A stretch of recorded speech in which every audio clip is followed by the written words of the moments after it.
A paz do nosso Senhor Jesus Cristo. Eu sou Veridiana Costa e estamos aqui hoje para mais um dia de leitura. Senhor Deus e Pai, glorificado e exaltado és o teu santo nome. Muito obrigada, Pai, por mais um dia de vida. Agradeço por sua bênção e por sua proteção. Muito obrigada, Senhor, pelos teus livramentos, Pai. Por favor, nos abençoe nesta leitura, que cada palavra sua seja ensinamento em nossas mentes e em nossos corações, nos inspire e nos direcione sempre a Ti, em nome de Jesus. Lembrando que estamos lendo o Evangelho segundo Marcos, né? Hoje a gente vai finalizar o livro, que são os capítulos 15 e 16. Vamos começar com Jesus sendo julgado por Pilatos, no capítulo 15. E logo ao amanhecer, os principais dos sacerdotes, com os anciãos, os escribas e todo o sinédrio tiveram conselho. Então, ligando Jesus, o levaram e entregaram a Pilatos. E Pilatos lhe perguntou: Tu és o rei dos judeus? E ele respondendo, disse-lhe: Tu o dizes. E os principais dos sacerdotes o acusavam de muitas coisas, porém ele nada respondia. E Pilatos o interrogou outra vez, dizendo: Nada respondes? Vê quantas coisas testificam contra ti. Mas Jesus nada mais respondeu, de maneira que Pilatos se maravilhava. Ora, no dia da festa costumava soltar-lhes um preso, qualquer que eles pedissem. E havia um chamado Barrabás, que preso com outros amotinadores tinham num motim cometido uma morte. E a multidão, dando gritos, começou a pedir que fizesse como sempre lhes tinha feito. E Pilatos lhe respondeu dizendo: Quereis que vos solte o rei dos judeus?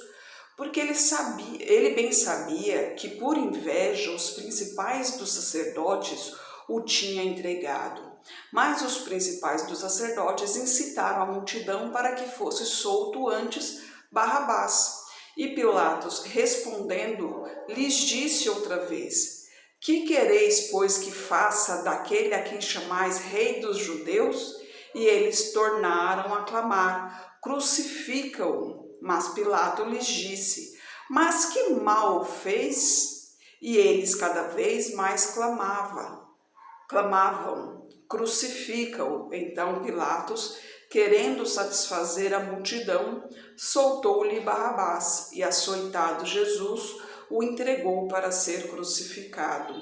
E os soldados o levaram dentro à sala, que é a da audiência, e convocaram toda a corte.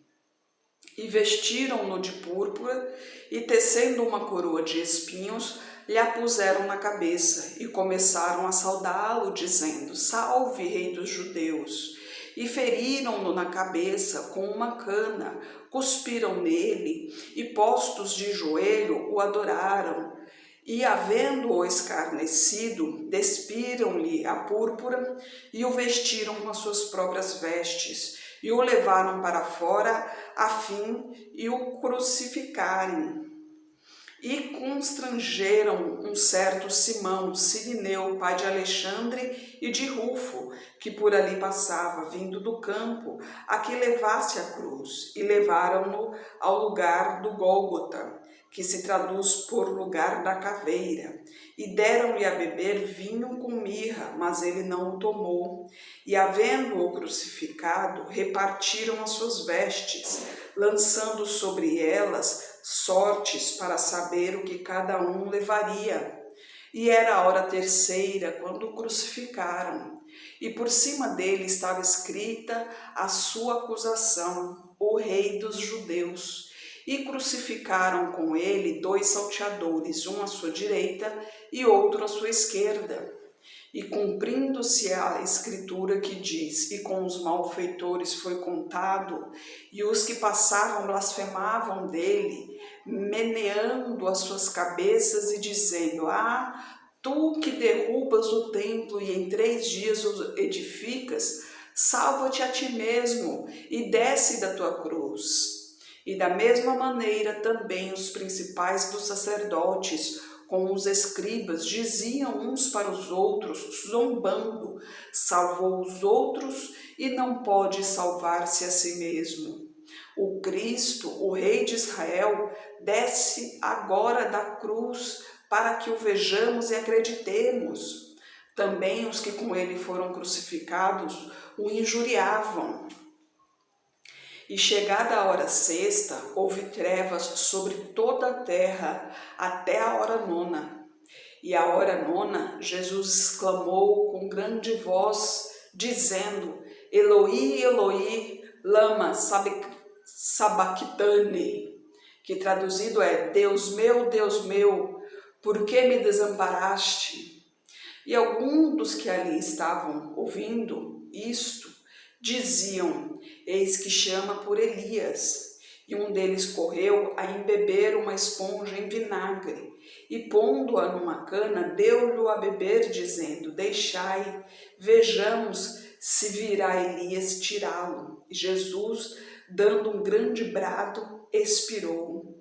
E o véu do templo se rasgou em dois, de alto a baixo. E o centurião que estava defronte dele, vendo que assim, clamando, expirara, disse: verdadeiramente este homem era o Filho de Deus. E também ali estavam algumas mulheres, olhando de longe, entre as quais também Maria Madalena e Maria, mãe de Tiago, o menor, e de José e Salomé, as quais também o seguiam e o serviam quando estava na Galileia, e muitas outras que tinham subido com ele a Jerusalém.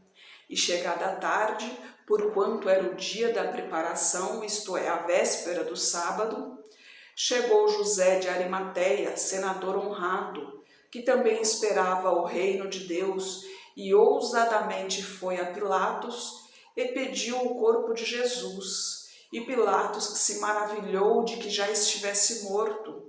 E chamando o centurião, perguntou-lhe se já havia muito que tinha morrido. E tendo-se certificado pelo centurião, deu o corpo a José, o qual comprara um lençol fino e, tirando-o da cruz, o envolveu nele e o depositou num sepulcro lavrado numa rocha. Então revolveu uma pedra para a porta do sepulcro, e Maria Madalena e Maria, mãe de José, observavam onde o punham. E no capítulo 16 fala sobre a ressurreição. E passado o sábado, Maria Madalena, Maria, mãe de Tiago e Salomé compraram aromas para irem ungí-lo. E no primeiro dia da semana, foram ao sepulcro de manhã cedo, ao nascer do sol, e diziam umas às outras: quem nos revolverá a pedra da porta do sepulcro? E olhando, viram que já a pedra estava revolvida, e era ela muito grande. E entrando no sepulcro, viram um jovem assentado à direita, vestido de uma roupa comprida, branca, e ficaram espantadas. Ele, porém, disse-lhes: não vos assusteis, buscais a Jesus Nazareno, que foi crucificado? Já ressuscitou, não está aqui. Eis aqui o lugar onde o puseram. Mas ide, dizei aos seus discípulos e a Pedro que ele vai adiante de vós para a Galileia. Ali o vereis, como ele vos disse. E saindo elas apressadamente, afugiram do sepulcro, porque estavam possuídas de temor e assombro, e nada diziam a ninguém, porque temiam. E Jesus, tendo ressuscitado na manhã do primeiro dia da semana, apareceu primeiramente a Maria Madalena, da qual tinha expulsado 7 demônios. E partindo ela, anunciou àqueles que tinham estado com ele, os quais estavam tristes e chorando.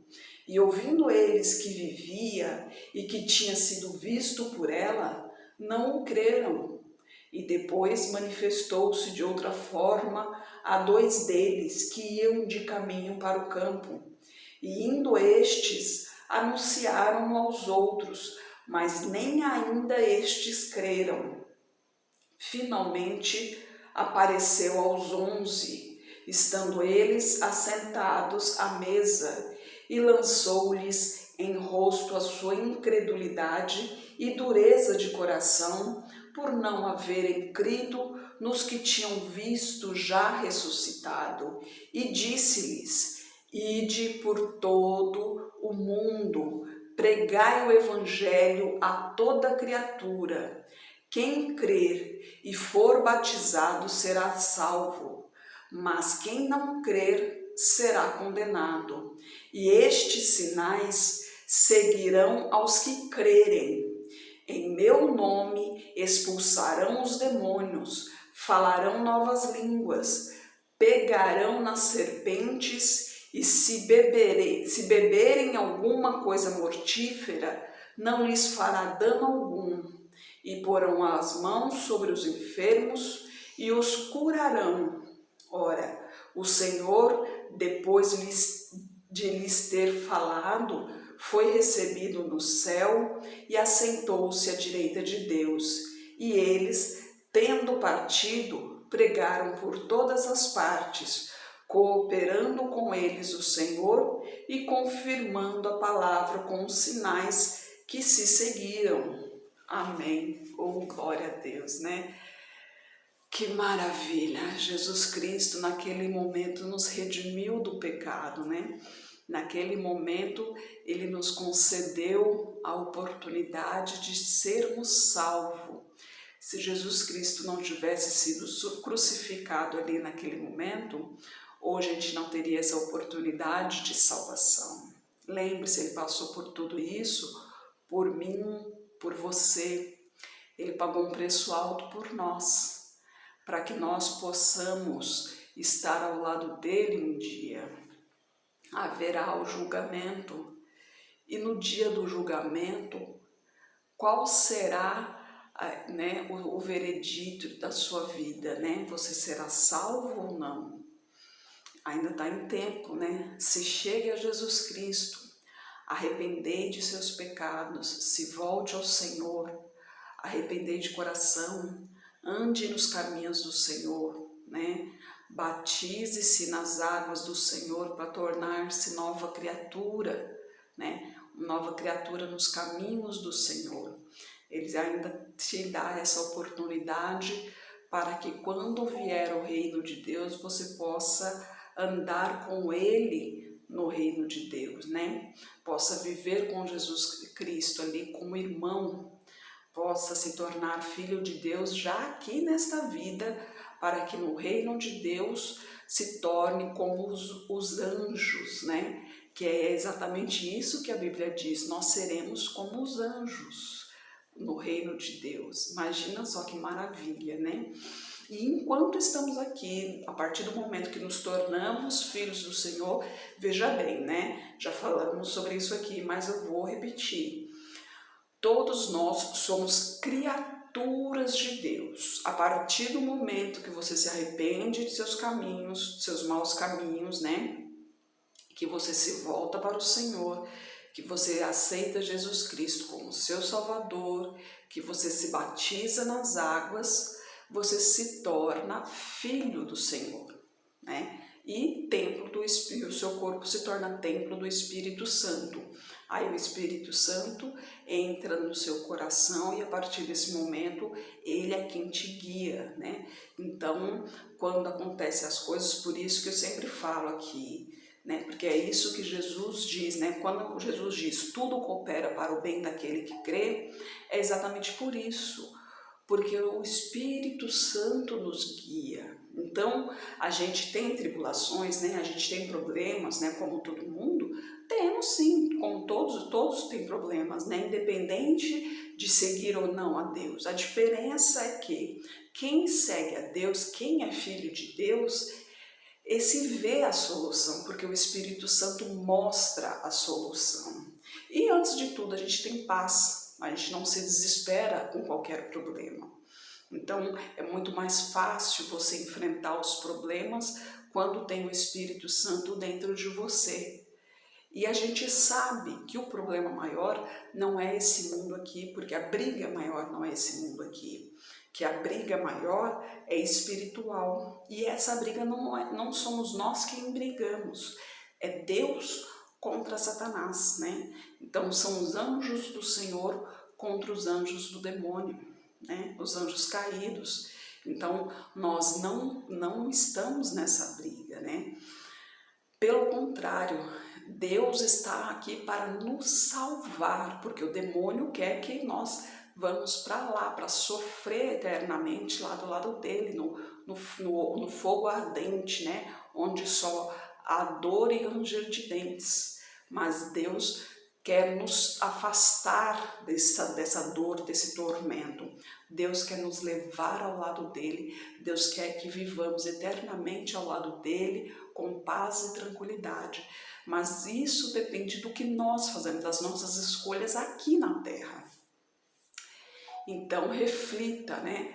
Pense bem o caminho que você está trilhando, pense bem no que você está fazendo, e não é só as atitudes, né? Mas os pensamentos, porque Deus ele esquadrinha o coração. A palavra de Deus diz que ele esquadrinha os rins, né? Por que os rins? Na realidade, ele está dizendo que ele vai no mais fundo do íntimo do teu coração. É isso que ele quer dizer, que ele esquadrinha o coração, ele vai no mais fundo, no mais profundo do seu coração para saber o que realmente está lá dentro, o que está encravado no teu coração. É isso que interessa para ele. Então reflita no mais íntimo do teu coração o que tem lá. Ódio, amor, carinho, mágoa, tristeza, raiva. Então reflita qual é o sentimento que prevalece lá dentro. Se for um sentimento bom, regue ainda mais esse sentimento com amor. Agora, se for um sentimento ruim, peça para que Deus a liberte desse sentimento ruim. Peça para que Deus o liberte desse sentimento ruim. Porque quando a gente tem um sentimento ruim dentro do nosso coração, esse sentimento ruim só faz mal para nós mesmos, né? Porque somos nós quem pagamos por esse mal. Porque no julgamento final, nós seremos julgados por esse sentimento ruim que está dentro do coração. Então, reflita com cautela, está bem? Senhor Deus e Pai, glorificado e exaltado és o teu santo nome, Pai. Eu peço a Ti que esteja com essa pessoa que está orando comigo, Pai. Entre em seu coração, Senhor. Abra os teus olhos espirituais, Pai, para que ela veja o caminho que está trilhando, Pai.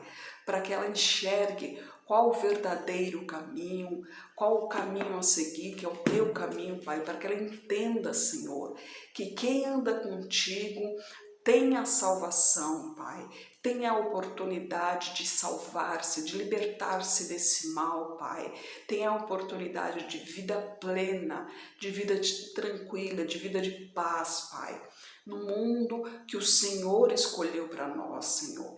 E mesmo enquanto estamos aqui, Pai, o Senhor deseja a vida com abundância para nós, para os teus filhos. O Senhor nos protege, o Senhor nos guia, o Senhor nos abençoa, Pai. Que ela só precisa guiar, que ela só precisa seguir os teus caminhos, Pai. Que ela só precisa ouvir a tua palavra, Pai. Ouvir e seguir os teus ensinamentos, Senhor. Eu peço a Ti por toda a minha parentela, por toda a parentela de meu esposo. Derrama a tua unção sobre cada um deles, Pai. Manifeste o teu poder na vida de cada um, Senhor. Peço a Ti, Pai, pelos nossos governantes, pelas nossas autoridades, que os Teus anjos estejam guiando cada um deles de acordo à Tua vontade, Pai. Peço a Ti pelos Teus filhos, Pai. Por favor, nos capacite cada vez mais para o Teu Evangelho, Senhor. É o que eu oro em nome de Jesus. Amém. Que Jesus Cristo esteja em seu coração e que Deus abençoe.